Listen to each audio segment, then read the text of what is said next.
Hey y'all, happy Sunday. This video might be a little long, but it's definitely going to be, my whole journey of becoming a solo esthetician. And I would never go back to working a job. I would never go back to doing anything else. Mad at me cause I'm elevating what you wanted me to do. Please don't give up on me, Lord, Lord. Promise to keep going hard, hard. All of them nights that I cried in the car, all them just turning. So I might not be all on like one topic. Definitely gonna cover all of the questions that I've received throughout this video. So I just want to give you guys a little background knowledge about me. Before I became an esthetician, I was a dental assistant. So I'm a registered dental assistant. I'm registered with my state. I wouldn't go back to doing it. I keep all of my licenses up to date and I renew them all the time. I was working in the dental field. I worked for a couple of dentists.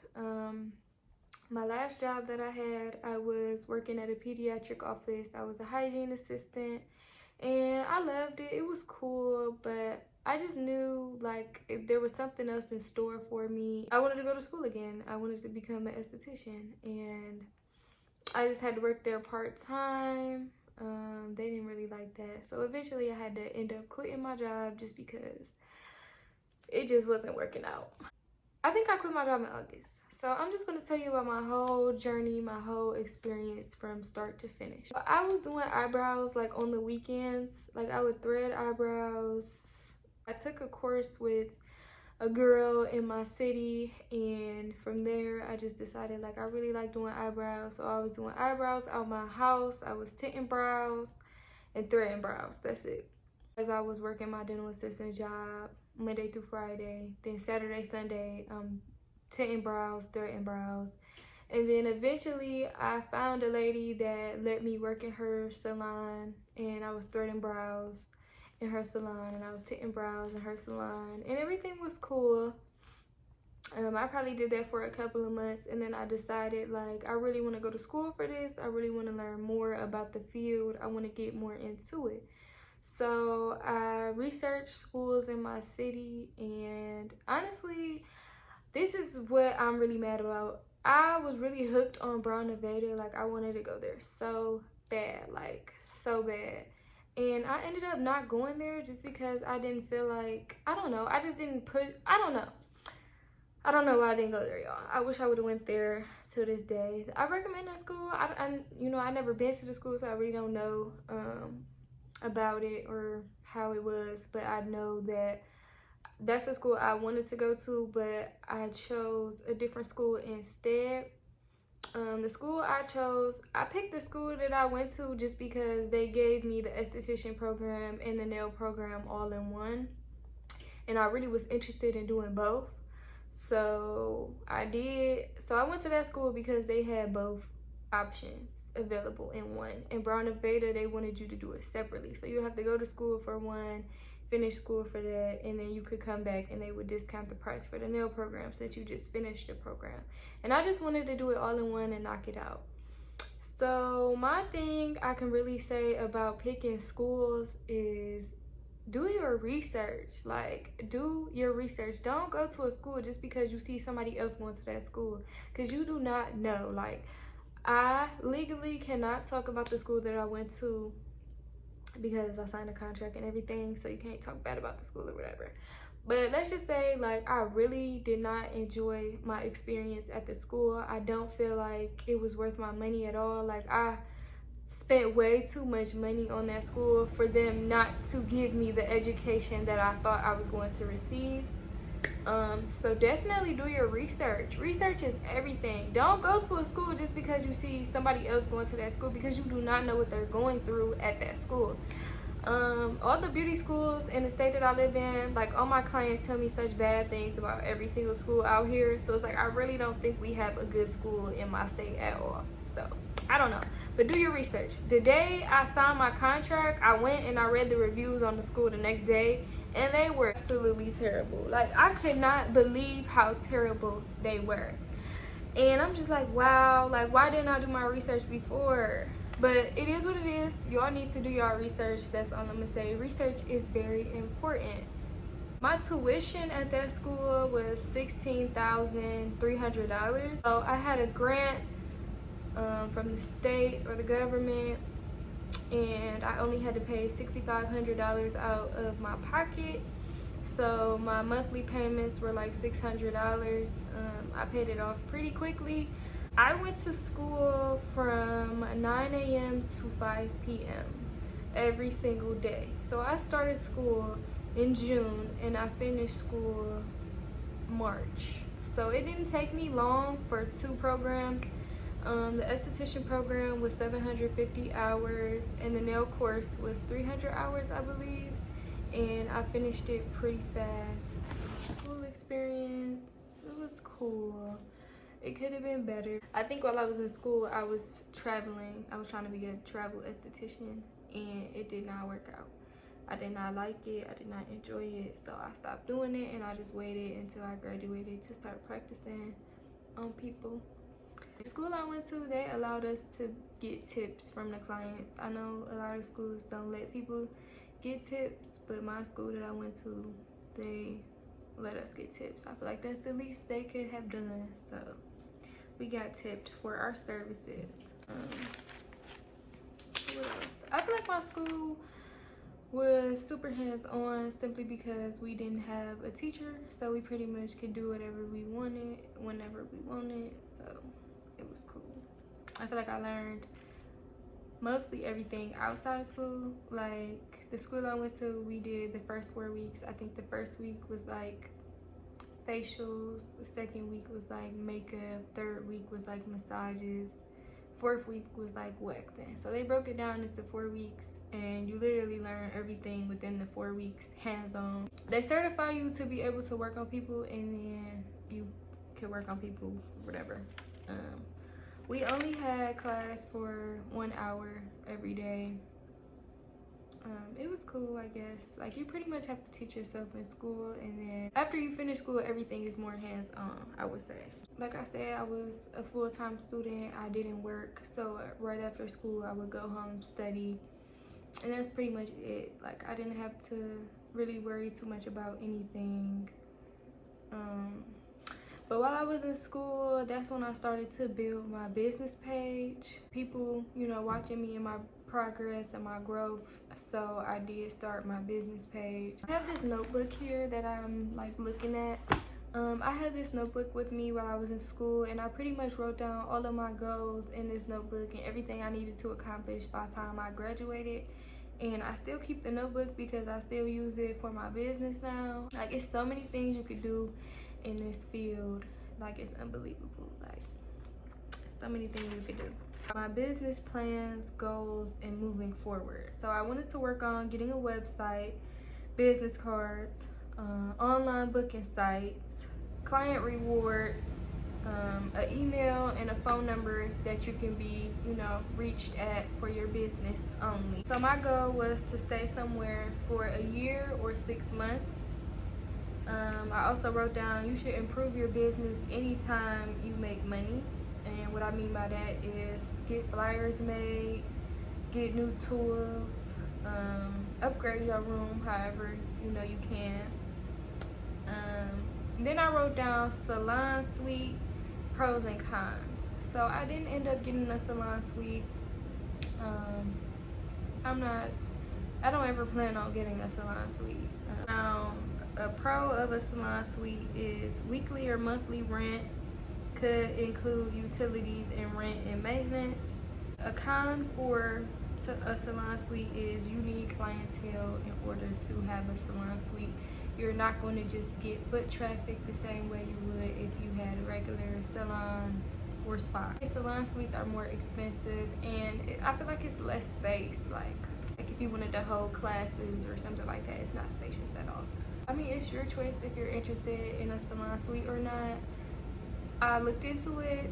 It didn't really fit me and what I needed, so I didn't get a salon suite. I do booth rent currently. I'm booth renting from a lady in a shop. I like it. I have my own private room, and my room is literally really big, really big. It's like 3 salon suites in one, so I like it. I got lucky with that. What to charge? When you're trying to figure out how much you should charge, you need to look at your overhead cost. Like, how much is your booth rent? How much are your supplies? How much does it need to advertise? Your personal expenses, salon expenses. All of those expenses, you need to write them down, add it up, and however much it comes up to, that's how much you would know to make your services. Like, how much money do I need to make? How much money do you need to make in order to pay for your expenses? How many services do you need to do for a week to make that amount? What are you good at? So me, my specialty is waxing. I am a Brazilian waxer, I'm a speed waxer. I can wax. I wax in 10 minutes, 15 minutes, 30 minutes, either or. So since that's my best service, I charge more for my best service, and I would charge less for a service that I need to work on. So if I was to start doing lashes, I would charge less for lashes because I'm a beginner at lashes and I'm not good. Charge less for something that you're not good at and charge more for what you are good at. How to open a business. You need a location. Where do you want to be located? A LLC, you need to register your name so nobody else can take it from you in the future. Business search, you need to search your name up and make sure nobody has your name, period, point blank. Get a vendor's license, pay your sales tax, get insurance, independent contractor license, marketing material, waiver sheets, and consent forms. So like, I do dermaplaning, I do waxing. You have to sign a paper letting me know like if you're allergic to anything and that you give me permission to wax you. It just saves you in the end, you know, God forbid if something was to happen, it saves you. And I would say one way to build your clientele is to to do raffles and giveaways. Use hashtags on social media, promote every day. Like every day, even if you think people are not watching, they're watching. So promote every single day. Business cards are very important. Social media is really, really huge. Like, people don't even know, but social media is super huge. So I would definitely take advantage of social media. When you are fresh out of school, like, you don't know where to start. So typically you don't start at all. I feel like just start the business. Like, just start somewhere. Any step is still a step. So after school, the most important thing is state board. State board is not as hard as everybody makes it seem. It makes you nervous just because you care about it, but it's really super easy and super fast. There is an app called the Esthetician Exam Center app. I use that to study for state board, and it helped me a lot, being that I didn't have a teacher or teachers. So that app really, really helps for you to pass state board. And when I finished school in March, I set my test for April, and then the whole virus thing came around and they canceled my test at first in April, and I had to push it back until May. That's what really made me scared, because I took all that time off, you know, in school. I thought I was just gonna forget everything, but honestly, you don't forget everything, and it gives you more time to study. State board was really, really easy, and it wasn't hard at all. I can honestly say that at state board, I was messing up on the practical part, and that's like the easiest part, but I still ended up passing even though I was messing up. So it's really easy to pass.